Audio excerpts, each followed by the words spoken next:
অনেকেই কমেন্ট করছিলে যে মাধ্যমিকের রেজাল্ট কিভাবে দেখব দিদি, সেটা তুমি একটু ভিডিওর মাধ্যমে আমাদের কাছে শেয়ার করো। তো তার জন্যই আজকের ভিডিওটি আনা। প্রথমে তোমরা যে কোনো একটি ব্রাউজার ওপেন করে নেবে। আমি এখানে গুগল ব্রাউজার ওপেন করে নিয়েছি। তো ভিডিওটি শুরু করার পূর্বে তোমাদের একটু ইনফরমেশান দিয়ে দেই। তোমরা যারা চ্যানেলে নতুন রয়েছো, তোমরা অবশ্যই আমাদের এই চ্যানেলটি সাবস্ক্রাইব করে পাশে থাকবে, তাহলে নিত্য নতুন ভিডিও তুমি সকলের আগে পেয়ে যাবে। তো চলো ভিডিওটি আমরা শুরু করি। তো দেখো, প্রথমে একটি গুগল ব্রাউজার ওপেন করে নিলাম। তারপর এখানে আমরা টাইপিং করব ওয়েস্ট বেঙ্গল রেজাল্ট। দেখো, তারপর তোমরা এখানে নিচে স্ক্রল করলে দেখতে পাবে এখানে লেখা আছে ওয়েস্ট বেঙ্গল রেজাল্ট, তারপর আছে মাধ্যমিক রেজাল্ট। তো এখানে আমরা সরাসরি ক্লিক করলাম।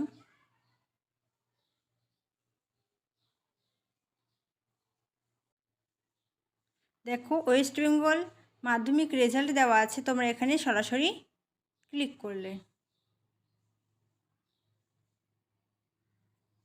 দেখো এখানে তোমাদের চলে আসলো এন্টার ইউর রোল নাম্বার।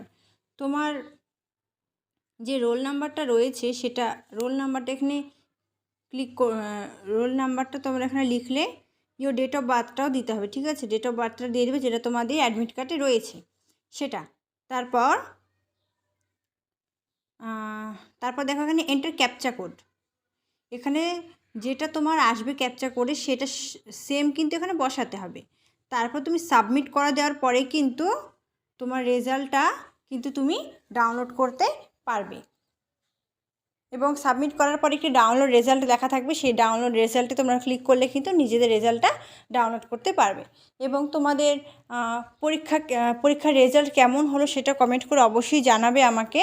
তোমরা অবশ্যই জানাবে, আমি দেখব কার কার রেজাল্ট কেমন হয়েছে, তোমরা কিন্তু জানাবে। তো এই ভিডিওটি প্রচুর পরিমাণে বন্ধুদের সাথে শেয়ার করে দাও, সকলকে দেখার সুযোগ করে দাও। পাশে থাকো, সাথে আছি।